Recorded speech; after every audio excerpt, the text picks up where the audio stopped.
সূরা মুজাম্মিলের মধ্যে একটা আয়াত আছে, আপনি মনোযোগ দিয়ে শুনেন। আল্লাহ বলতেছে, আল্লাহ তাআলা বলছে ফাকাইফা তাত্তাকুনা ইন কাফারতুম ইয়াউমান ইয়াজআলুল বিলদানা শিবা। এই কথাটা আল্লাহ ডাক দিচ্ছে আমাদেরকে, এই বান্দা, এই যে নাফরমানি করছো, এই বান্দা তুমি যে এইভাবে নাফরমানি করছো, সেই দিন হাসরের দিন তুমি কেমনে বাঁচবা যেই দিনের একদিনের পেরেশানি কোলের বাচ্চা বুড়া বানায় ফেলবে। ফাকাইফা তাত্তাকুনা ইন কাফারতুম। আরে করছোটা কি বান্দা? এক মুসলমান এত মিথ্যা কথা বলে, এক মুসলমান এত চুরি করে, এক মুসলমান এত দুর্নীতি করে, এক মুসলমান এত অন্যায় করে, এত সুদ খায়, এত কিস্তি, এত হারাম।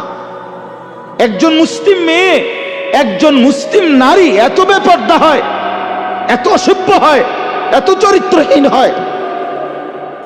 আল্লাহ বলছে বান্দা, এই পুরুষ নারী, আরে কামড়া করতেছো কি? ফাকাইফা তাত্তাকুনা ইন কাফারতুম। তোমরা যেভাবে নাফরমানি করছো, সেই হাসরের দিন কেমনে বাঁচবা? কিভাবে বাঁচবা বলো না? ইয়াউমান ইয়াজআলুল বিলদানা শিবা। যেই দিনের পেরেশানি, একদিনের অস্থিরতা কোলের বাচ্চা বুড়া বানায় ফেলে, বুড়া বানায় ফেলে। আমি এটা শুনলে আমার কাঁপ ছুটে শরীরে। হায় মালিক, কি বললেন, কি বললেন? আল্লাহ তাআলা বললেন কি, ইয়াওয়াদ্দুল মুজরিমু লাউ ইফতাদি মিন আযাবি ইয়াউমিইদিন বিবানি ওয়া সাহিবাতিহি ওয়া আখি ওয়া ফাসিলাতিহি আল্লাতী তু'বি ওয়া মান ফিল আরদি জামিআ সুম্মা ইউনজি। আল্লাহ বলেন, প্রতিটা নাফরমান পাপী, মুজরিম, পাপী সেদিন হাসরের দিন আল্লাহকে বলবে, আল্লাহ আজকে আপনি আমার সন্তানদেরকে জাহান্নামে দিয়ে দেন, আমার স্ত্রীকে জাহান্নামে দিয়ে দেন, আমার ভাই বোনদেরকে জাহান্নামে দিয়ে দেন, আমার পরিবার বংশের মানুষগুলোকে জাহান্নামে দিয়ে দেন, গোটা পৃথিবীর সমস্ত মানুষকে জাহান্নামে দিয়ে দেন, বিনিময়ে শুধু আমাকে বাঁচায়। সুম্মা ইউনজি। আল্লাহ, জাহান্নামের এই আগুন আমি সহ্য করতে পারবো না, এটা দেখতেছি মাওলা। লাতারাবুন্নাল জাহিম। আল্লাহ বলে, দুই চোখে তোমরা জাহান্নাম দেখবা, হাসরের মাঠে দেখবা বান্দা, আগুনের ঢেউ দেখবা, আগুনের উথাল পাতাল দেখবা, আগুনের বিকট গর্জন শুনবা, জাহান্নামের তীব্র চিৎকার শুনবা, তীব্র চিৎকার শুনবা।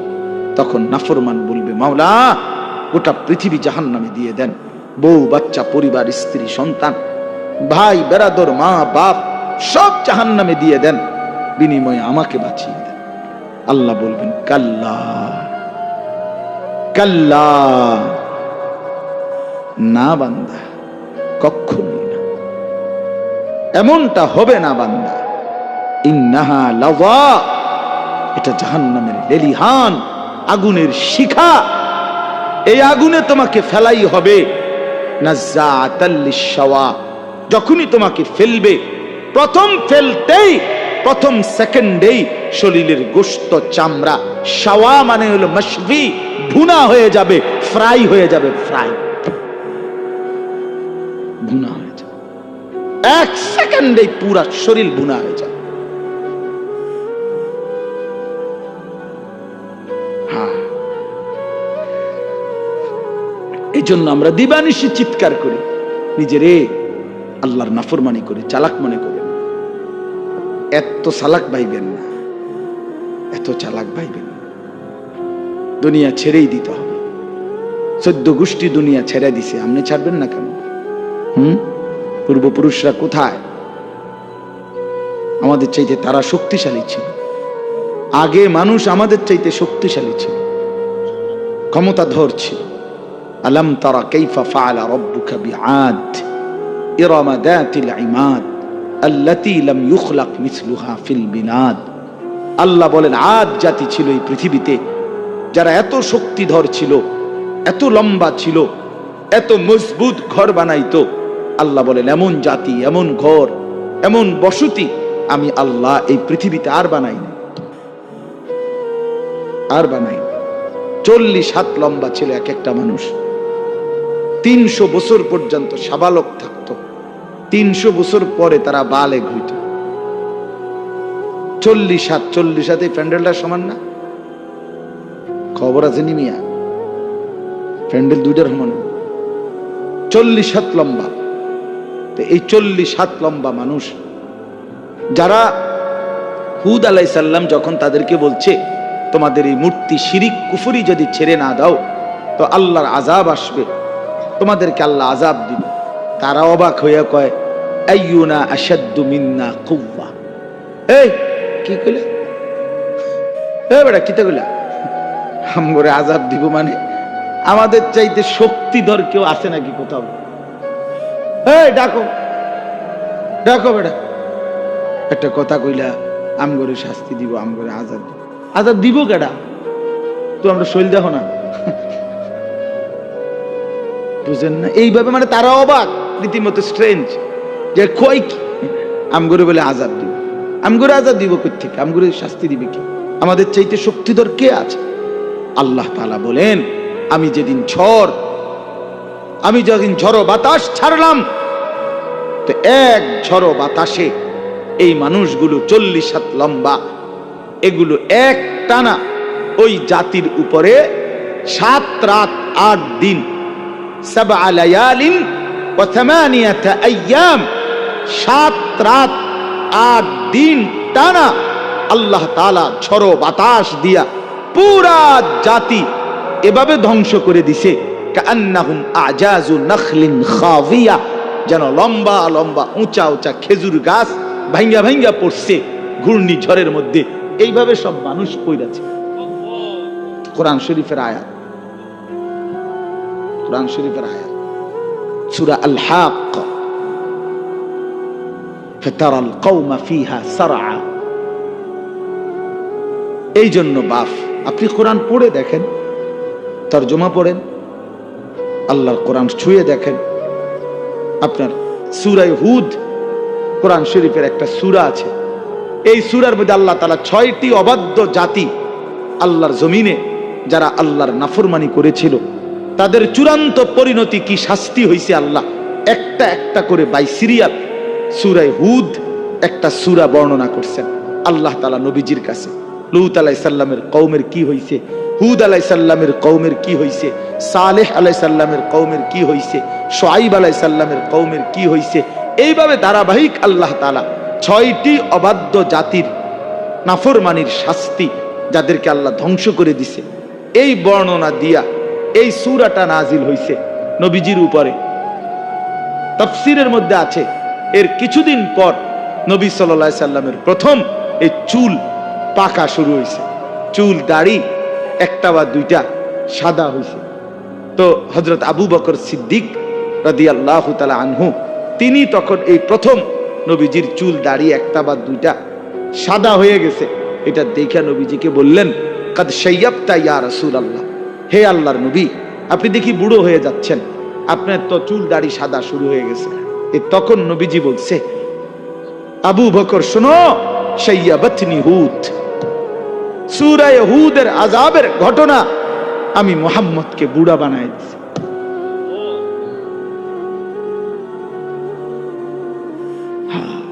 শাইয়াবাতনি হুদ, সূরা হুদ আমারে বুড়া বানায় দিয়েছে। সূরা হুদের আযাবের এই ভয়ানক ঘটনা শুনে আমার কলিজায় কাঁপ শুরু হয়ে গেছে। হায় আমার উম্মত যদি এই নাফরমানিগুলো করে তাদের উপরে যদি আযাব আসে, তাদের উপরে যদি আযাব আসে। এই জন্য ভাই আমার, বন্ধু আমার, বাপ আমি রাত দেরি করতে চাই না। আপনাদের কাছে আমি আপনাদের এলাকার মানুষ, আমরা এলাকার বক্তা, কি এর বক্তা আর এটা সদর বদর আর কি, একটু বলা মূলত আসলে মনে করায় দাও, খুব বেশি আহামরি কোনো বক্তা হিসাবে কিছু বলা না। আমি আপনাদেরই এখন, আমরাও আপনার, আপনারাও আমাদের, একসাথেই মিলে মিশে অনেক মানুষ সেখানে আপনাদের পরিচিত। আমাদের আমার শওকত ভাই ওখানে বইয়া রয়েছে দেখলাম কোন সাক্ষী দিয়ে আইসা, তো এই সব আমরা একসাথের মানুষ।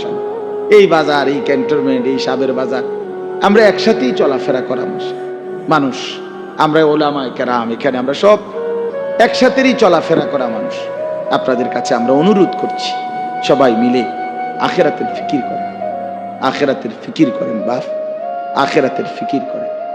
জীবন আখিরাতকে বলে বাপ, এটা বুঝতে চেষ্টা করেন। হায়াত মূলত আখিরাত। এই দুনিয়া এটা মূলত কোনো জীবন না, এটা কোনো হায়াতে না। আল্লাহ এটাকে হায়াত বলে নাই মিয়া। আল্লাহ বলছেন লাহবুন ওয়া লাইব। আল্লাহ বলছেন এটা শুধুই তামাশা, শুধুই খেলাধুলা, এটা ঘটি বাটি। ছোটবেলার বাচ্চা কালে আমরাও মালা ঠোলা নিয়ে ঘর বানাইছি, হ্যাঁ, ছোট ছোট গাছ কাইটা, এরপরে কলা গাছের ডাগা কাইটা, হ্যাঁ, এগুলা দিয়ে দিয়ে কাইটা, কচুরি ফানা কাইটা, এরপরে দিয়া কচু গাছের কাইটা, পাতা ডাল কাইটা ছোট ছোট ঘর বানাইছি, ঢাকনা দিছি, ছোট ছোট বাটি দিয়া রান্না বান্না করছি, খাইয়া এরপর কাজও লাগছে। এই তুই আমার ঘর ভাঙ্গা লাইলা, ওদিক দিয়ে বানাও তোমার ঘর, এদিক দিয়ে, এইভাবে কত কিছু গেছে। সারা দিন সন্ধ্যা হইতে দেরি, সব নিজের হাতে উড়া মাইরা দিয়া ফেলাই দিয়া আপন ঘরে ফিরে গেছে। বুঝাইছে এগুলো আমার ঘর না, এগুলো তামাশা, এগুলা কি খেলাধুলা। খেলাধুলা মূলত ওই ঘর যেটা আমগো, ওইটা আমগো ঘর। তো আল্লাহ তাআলা বলে বান্দা, দুনিয়া এটা তামাশা, এটা খেলাধুলা, ঘর আখিরাত। ওয়া ইন্না দারাল আখিরাতা লাহিয়াল হায়াওয়ান। আল্লাহ বলেন আখিরাতের ঘর সেটাই কেবল জীবন, সেটাই বেঁচে থাকা, হায়াত। প্রিয় বন্ধু আমার, বাপ আমার, আপনি ইনসাফের সাথে ভেবে দেখেন, 24 ঘন্টা যেই জীবনের সাথে মৃত্যু লেগে আছে, মৃত্যু আমারে তাড়া করে, মৃত্যু আমারে তাড়ায় বেড়ায় সারাক্ষণ। আমি আপনি চলতে ফিরতে উঠতে বসতে মৃত্যুর কথা মনে হয়, না জানি মরে যাই, না জানি মরে যাই, না জানি মরে যাই। বাস চলতেছে অ্যাক্সিডেন্টই হয়ে যায়, গাড়ি চলতেছে অ্যাক্সিডেন্টই হয়ে যায়। বাহিরে আসি পরিবারে নি কোনো বিপদ হইয়া যায়, পরিবারে আসি দোকানে নি কোনো বিপদ হইয়া যায়। সারাক্ষণ মৃত্যু, পেরেশানি যাকে তাড়া করে, যার কাঁধে ভর করে থাকে, সেটা আবার জীবন কি? আসলে দেখেন চিন্তা করে। কিন্তু আখিরাত ওইটাই হায়াত। কেন কেন হায়াত ওইটা? এই কারণে হায়াত ওইটা শুধুই শুরু হবে জীবন, আর কোনো দিন শেষ হবে না, আর কোনো দিন শেষ হবে না। আখিরাত শুধু শুরু হবে। আখিরাতের সুখ চিরস্থায়ী, আখিরাতের দুঃখ চিরস্থায়ী। জান্নাত এটাও চিরস্থায়ী, জাহান্নাম এটাও চিরস্থায়ী। আখিরাতে হাসলে আর কোনোদিন কাঁদতে হবে না, আখিরাতে কাঁদলে খোদার কসম আর কোনোদিন হাসতে পারবেন না, আর কোনোদিন না। ওই হাসি স্থায়ী, ওই কান্নাও স্থায়ী। এই জন্য ওইটাই জীবন। আরো প্রমাণ দেখেন কোরআন শরীফ থেকে, আরো বলি দেখেন। আল্লাহ তাআলা বলছেন হাসরের ময়দানে, আমার শায়েখ থেকে আমি শুনছি, এটা আমার শায়েখ আরিফ বিল্লাহ আল্লামা মুফতি মুশতাকুন নবী কাসিম, তো হুজুরের থেকে এটা আমি নিজে হুজুর কোরআন শরীফ থেকে বুঝাই দিছে যে দেখেন হাসরের ময়দানে জাহান্নামী যখন পাপী ব্যক্তি জাহান্নামকে দেখবে, সবাই দেখবে, তো পাপী ব্যক্তি জাহান্নামকে দেখে একটা আফসোস করবে আর বলবে ইয়াকুলু ইয়া লাইতানি কদ্দামতু লিহায়াতি। এই দেখেন এর কি কইছে, কদ্দামতু লিহায়াতি, এ আমার হায়াতের জন্য আমি যদি, আহা আফসোস, মন্দ কপাল, আমি যদি আমার হায়াতের জন্য, আমি যদি আমার জীবনের জন্য দুনিয়া থেকে কিছু পাঠাইতাম। তাহলে এই লিহায়াতি কোনটাই? এইটা, এটা আখিরাত। আখিরাত আমি যদি আমার এই হায়াতের জন্য ওই দুনিয়া থেকে কিছু পাঠাইতাম, তার মানে মূলত হায়াত এটা কোনটা? আখিরাত। হায়াত কোনটা বলেন না বাপ, কোনটা? আখিরাত। আজ না নিজে বুঝলেন, না ছেলেরে বুঝাইলেন, না নিজে বুঝলেন, না ছেলেরে বুঝাইলেন। কেমনে বঞ্চিত করলেন? মাও বেপর্দা, মেয়েও বেপর্দা, বাবাও বিড়ি সিগারেট খান, ছেলেও মদ জুয়ায় আসক্ত। তো না নিজে ফিরলেন, না সন্তানকে ফিরাইলেন। নিজেও 5 ওয়াক্ত নামাজ পড়েন না, সন্তানকেও 5 ওয়াক্ত নামাজ পড়েন না। হায় মুসলমান, এরম বেকুব কেমনে হইলেন? এত আহাম্মক কেমনে হইলেন? মুসলমান এত গাফেল কিভাবে হইলেন? আপনিও মিথ্যা বলেন, সন্তানরও মিথ্যা শিখাইলেন। আপনিও হারাম রোজগার করেন, সুদের টাকা, ঘুষের টাকা, কিস্তির টাকা, ওজনে কম দেওয়া সন্তানকেও সেই হারামের রোজগারের মধ্যে লাগাই দিলেন। মানুষের শুনাইলেন ছেলে এই করে সেই করে, ছেলে ওটা করে সেটা করে। এসব শুদ্ধ মাইরে লাভ কি? আখেরাতে ফিডাও তো শুদ্ধ ফিডা দিব। যারা শুদ্ধ তাগো ফিডাও তো শুদ্ধ, পরিষ্কার ফিডা। কথা বুঝছেন? হ্যাঁ, শক্ত ফিডা দিবে তো, শক্ত। ফায়াউমা ইদিল্লা ইউআযযিবু আযাবাহু আহাদ। আল্লাহ বলছে নাফরমান মনে রাখিস, আমি আল্লাহ হাসরের ময়দানে যে আযাব দেব, এই নাফরমান, এমন আযাব তোকে কোনো দিন কেউ দিবে না। ওয়ালা ইউথিকু ওয়াতাকাহু আহাদ। আল্লাহ বলে নাফরমান বান্দা, হাসরের ময়দানে আমার মতো আমার ফেরেশতারা তোমাকে যেভাবে বাঁধবে, এমন বাঁধা তোমাকে আর কেউ বাঁধবে না। এই জন্য বাপ, চলেন জিন্দেগির মূল ফিকির আখিরাত। আপনারা যদি আমাদেরকে বলেন এই মোল্লা মুন্সি হুজুররা, কিছু হুজুর আছে শুধুই কেবল আসমানের উপরে আর মাটির নিচের কথা বলে, এইগুলো নিয়েই পড়ে থাকে। হবাই আমি এগুলো নিয়েই পড়ে। এই ডাক্তার শওকত দাঁতের চিকিৎসা ছাড়া আর কিচ্ছু জানে না। আপনি দেখেন, কই শওকত ভাই কই, জিজ্ঞাসা করি দেখেন। ডাক্তার মিজান আপনার বাচ্চাদের চিকিৎসা ছাড়া অন্য কিছুই করে না, সারাদিন ফুলানের চিকিৎসা করে। ওনার এনে গেলে সারাক্ষণ ক্যাঁ ক্যাঁ ক্যাঁ আওয়াজ শোনা যায় ওইখানে, আপনি দেখেন গিয়ে। তাহলে দুনিয়াতে তো এটাই সিস্টেম মিয়া, যার যেটা জিম্মাদারি সে নিছে, সে তো ওইটা নিয়েই ফিকির করবে, এটা নিয়েই ফিকির করবে। আমাদেরকে তো আল্লাহ তাআলা বলছেই, ইলম দান করলাম আমার বান্দাদেরকে, ওয়ালিউনদিরু কাওমাহুম ইযা রাজাউ ইলাইহিম। এই বাপ, কোরআন শরীফের আয়াত।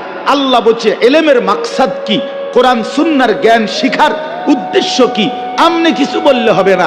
আল্লাহ কোরআনে ভাঙ্গা বলে দিছে, দায়িত্ব হইল তোমরা ইলম অর্জন করে, গভীর জ্ঞান হাসিল করে নিজ এলাকায়, মহল্লায়, জনসাধারণের মাঝে যখন ফিরে আসবা, তখন তোমরা তাদেরকে আল্লাহর ভয়, কবরের ভয়, আখিরাতের ভয়, জাহান্নামের ভয় দেখাইবা, যেন তারা লাআল্লাহুম ইয়াহজারুন, যেন তারা ভয় পায়, আখিরাত শিখে, পরকাল শিখে, জাহান্নাম থেকে বাঁচতে শিখে, জান্নাতের আশা করতে শিখে। এটা আল্লাহ দায়িত্ব দিয়েছেন কোরআনে। আল্লাহ আমারে কয় নাই যে এলেম শিখে সিএনজি কেমনে চালায় এটা বুঝাও, অটো কেমনে চালায় এইটা বুঝাও, দোকানদারি কেমনে করে এইটা বুঝাও। এটা আমারে বলে নাই তো। বললে আমি এটা পারলে এটা পারতাম না কেন? কথা বলেন না কেন? আমি যদি এটা বুঝাইতে পারি তো এটা বুঝাইতে পারতাম না কেন? আমি ওইটারও প্র্যাকটিস করলে পারবো না বুঝাইতে? কথা বলে, একটা মুদি দোকান কিভাবে সাজাবেন, বদনা রাখবেন কোথায়, লোডা রাখবেন কোন জায়গায়, বালতি রাখবেন কোন হান দিয়া, পেঁয়াজ থিবেন কোন হান দিয়া, আলু থিবেন কোন হান দিয়া, এটা আমি বুঝাইতে পারতাম না। না বুঝানোর কি আছে? আমি 2 দিন দোকানদারি করলেই তো হইল। এটা না বুঝার কি? এই জন্য বাপ, আমাদের জিম্মাদারি এটা। আপনার পছন্দ হোক বা না হোক, আপনার গায়ে লাগুক কিংবা পিঠে লাগুক, আপনার কলজাত লাগুক নইলে আড্ডিত লাগুক, জিম্মাদারি আমাদের আখিরাত, পরকাল বুঝানো, এটাই আমাদের দায়িত্ব। নবী সাল্লাল্লাহু আলাইহি সাল্লামের প্রথম দায়িত্ব, যেদিন প্রথম আল্লাহ তাআলা নবীজিকে মানুষের কাছে ডাকতে বলছেন, প্রথম তো ইকরা বিসমি রাব্বিকাল্লাযী খালাক, এই আয়াত নাজিল করছেন। এখানে কোনো দায়িত্ব দেয় নাই, বলছে আল্লাহর কোরআন পড়েন, আল্লাহর নাম নেন। তো মানুষের জন্য যখন কাজ দিছে নবীজিকে, দ্বিতীয়বারে নাজিলকৃত কোরআনের আয়াত হলো ইয়া আইয়ুহাল মুদ্দাসসির, হে চাদর পরা বন্ধু নবী, কুম, ওঠেন, ফাআনদির, এই যে কোরআন শরীফের আয়াত, ফাআনদির। নবীজির প্রথম দায়িত্ব, আল্লাহ বলছে আপনি মানুষকে আল্লাহর ভয় দেখান, আখিরাতের ভয় দেখান, হ্যাঁ হ্যাঁ, জাহান্নামের ভয় দেখান। আল্লাহ বলছে ওয়ানদির আশিরাতাকাল আকরাবিন, আপনার নিকটতম আত্মীয় স্বজনদেরকে আখিরাতের ভয় দেখান। লিতুনদিরা উম্মাল কুরা ওয়া মান হাওলাহা, পুরা মক্কাবাসী তার আশপাশের মানুষকে আপনি আখিরাতের ভয় দেখান, ভয় দেখান। তাহলে নবীর যে জিম্মাদারি, নবীর ওয়ারিস উলামায়ে কেরামের সেই জিম্মাদারি। আপনি রাসূলুল্লাহ সাল্লাল্লাহু আলাইহি সাল্লামের জিন্দেগি স্টাডি করেন, তার জিম্মাদারি কি ছিল, তার দায়িত্ব কি ছিল। আপনার আখেরাতের কথা বললে, পরকালের কথা বললে আপনারা আমাদেরকে বলেন আমরা সংকীর্ণ। না, আপনি উদার, আপনি বেড়াও চান, বেড়িও চান, নাচও দেখেন, গানও দেখেন, হ্যাঁ, আপনি নাটকও দেখেন, সিনেমাও দেখেন, আপনি খুব উদার। আমরা সংকীর্ণ। আল্লাহ যেন আরো সংকীর্ণ বানায় দেন। আপনি দোয়া করে দেন আমার লেগে, যেন আমার জন্য দুনিয়া আমি যেন নাফরমানি থেকে বাঁচতে পারি, আল্লাহর আখেরাত প্রশস্ত জান্নাত যেন পাইতে পারি, প্রশস্ত জায়গা সেখানে। দুনিয়া ছোটই, দুনিয়া কোন রকম হইলেই চলে। ऐसे रहे या वैसे रहे, वहां देखना फिर कैसे रहे। সেখানে দেখার বিষয়, আখেরাত মূল বিষয়, আখেরাত মূল বিষয়। আবারও বলছি, আমার জন্য আপনার জন্য আখেরাত মূল বিষয়। আজ আমরা মুসলমান, আজ আমরা স্ত্রী সন্তান ছেলে মেয়ের জীবনে, নিজের জীবনে বেমালুম আখেরাত ভুলে গেছি, আখেরাত ভুলে গেছি। কাল্লা বাল তুহিব্বুনাল আজিলা ওয়া তাদারুনাল আখিরাহ। আল্লাহ বলছে, হায় বান্দা, করছোটা কি? তোমরা কেবল নগদ দুনিয়াটাকেই ভালোবেসে ফেলছো, অথচ আখিরাতকে ছেড়েই দিয়েছো, ছেড়েই দিয়েছো। বাল তুসিরুনাল হায়াতাদ দুনিয়া ওয়াল আখিরাতু খায়রুম ওয়া আবকা। আল্লাহ বলে তোমরা দুনিয়ার জীবন প্রাধান্য দিচ্ছ, অথচ শুনো বান্দা, আখিরাতই হচ্ছে উত্তম, আখিরাতই হচ্ছে স্থায়ী।